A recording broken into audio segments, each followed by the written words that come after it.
अब कुछ लोग ये भी कह रहे हैं कि आपका विरोध तो है, क्योंकि डेलीगेशन जब वापस आ गए, प्रधानमंत्री ने बुलाया तो आप नहीं गए उनसे मिलने के लिए।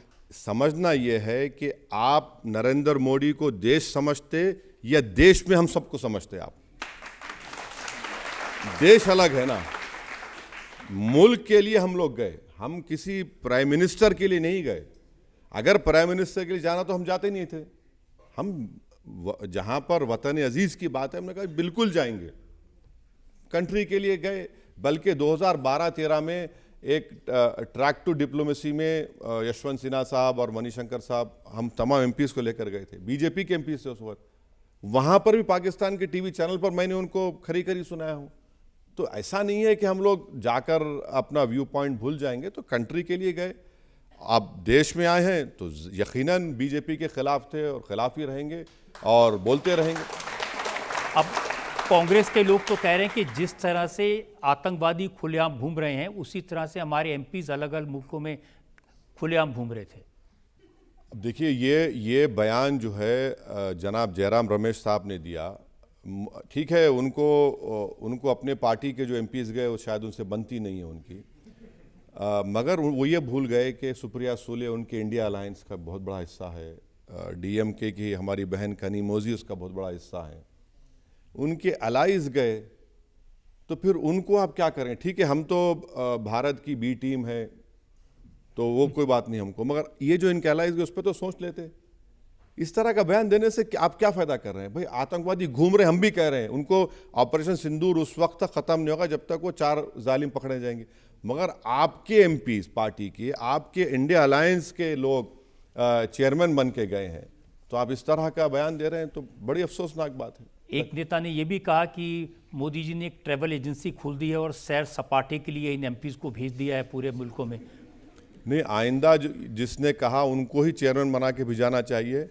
और नहीं, सुन लीजिए, और जितने हमारी फ्लाइट्स थे वो रात में थी, और आपको मालूम रात में जब फ्लाइट होती है तो आप सो नहीं पाते हैं।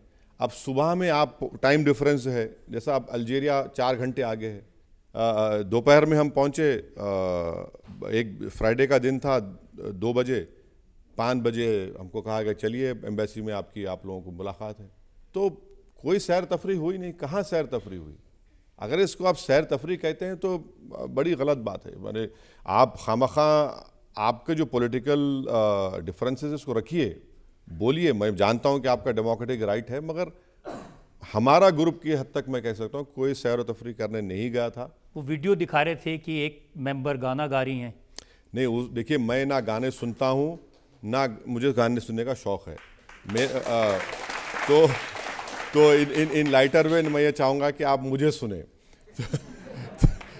नहीं, मगर उसमें बैकग्राउंड ये है कि अल्जीरिया में भारत के जितने लोग हैं वहाँ के लोग उनको भारत के लोग नहीं बोलते, जाने तू बोलते हैं उनको।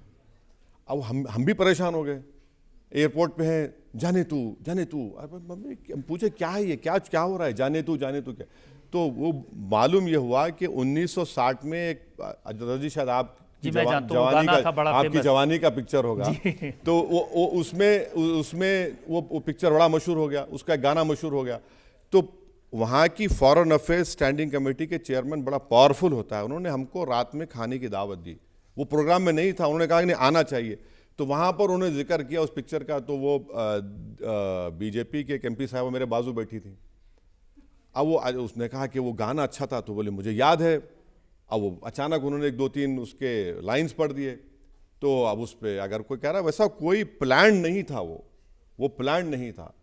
और अनफॉर्चुनेटली ये है कि हमने कहा भी था कि भाई वीडियो सब कोई नहीं लेगा, कोई सोशल मीडिया पे भी कोई नहीं डालेगा। तो खैर वीडियो में उसका बैकग्राउंड ये है, कोई सैर व तफरी नहीं था। वो मीटिंग रात में कि कब ख़त्म हुई मीटिंग, वो डिनर मीटिंग जाकर वो 11:45 तक चलती रही, और फिर दूसरे दिन सुबह में हमको भागना था।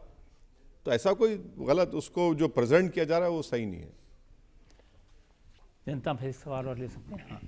सारी जो यात्राएं मोदी जी ने लगभग 100 देशों की और 200 लगभग होने वाली हैं, वो जो यात्राएं होती है वो हमारे नेशनल इंटरेस्ट को लेकर होती है। प्रायोरिटी वही होती है सर, जहाँ भी जाएंगे हमारी जो प्रायोरिटी रहेगी वो किसी से मिलने की नहीं, नेशनल इंटरेस्ट होता है सर। लेकिन उसके बाद भी जब पहलगाम हुआ तो ऐसा क्या हमारी डिप्लोमेसी की मतलब कह सकते हैं कमी की दोबारा से सारे देशों को जाकर बताना पड़ा?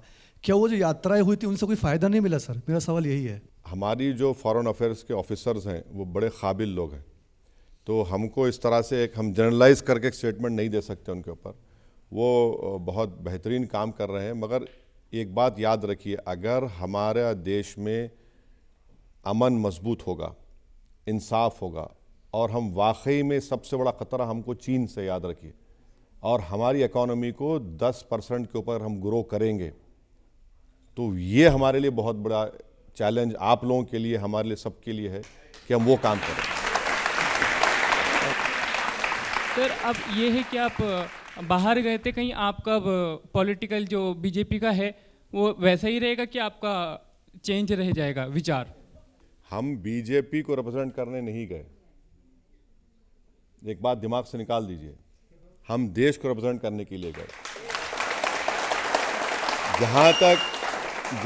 जहां तक बात बीजेपी की है, देखिए समंदर के दो किनारे एक नहीं हो सकते, तो मुतमईन रहिए आप।